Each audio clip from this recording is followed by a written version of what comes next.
Bernie, what led to the formation of the Healthspan Action Coalition? So I devoted for the past 22 or so years and conceptualized a lot of meetings, including global meetings called the World Stem Cell Summit. The core of that was bringing in the patients, the people that could benefit from stem cell research, with the scientists, with the lawmakers, with the emerging industry for regenerative medicine. And it caught on. It caught on. And the result was the creation of more than just a global movement, but a consumer movement. A consumer movement means individuals for themselves, for their loved ones, saw stem cells as salvation technology for their health and their health of their loved ones and families. And when you are able to harness that kind of energy and the organizations behind it and the individuals, you can do amazing things, such as Melissa and the teams that worked on Prop 14 and Prop 71. This is happening over the last 20 years. This is a long time. A lot of this stuff that's been happening. A lot of people are finding out by now, but it always begs the question, right? Why now? I mean, Bernie mentioned the confluence of factors that are all coming together at this moment in time, but can you elaborate on why now?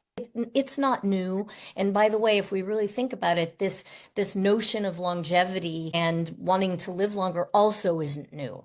I mean, the Greeks and the Romans wanted to do it too, and the Egyptians, and Ponce de Leon was searching for it, right? I mean, it's not really new. And guess what? Neither is longevity science. It's just now reached the point where more of the public is paying attention to it. And that's happening more on the lifestyle side than on the deep science side. But the other convergence that's happening, and this is where Bernie and I really come into play here, is these two fields, regenerative medicine and longevity, or geroscience, whatever you want to call it. They were not calling it Healthspan science when they were in their labs at MIT and USC and Stanford already, and UT Austin already working on longevity science. They also didn't think of themselves as people working in regenerative medicine, but those two fields that were working in parallel have absolutely converged at this point. So it's taken this long for this new pillar of medicine, cell therapies,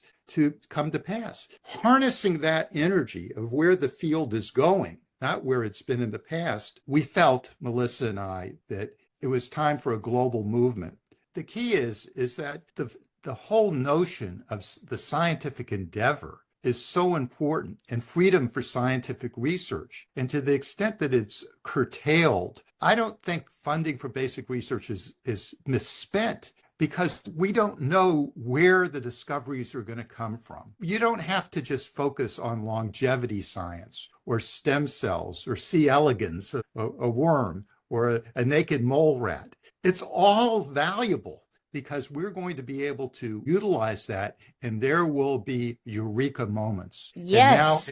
And now in an era of machine learning, these things are going to be accelerated in an incredible way. While we certainly support the National Institute of Aging and the NIH and the science and the funding, but every aspect of science and the whole biomedical realm holds importance right now. And everything is now open and communicated around the world. Arguably, that's the optimistic and thrilling spot that we're at now.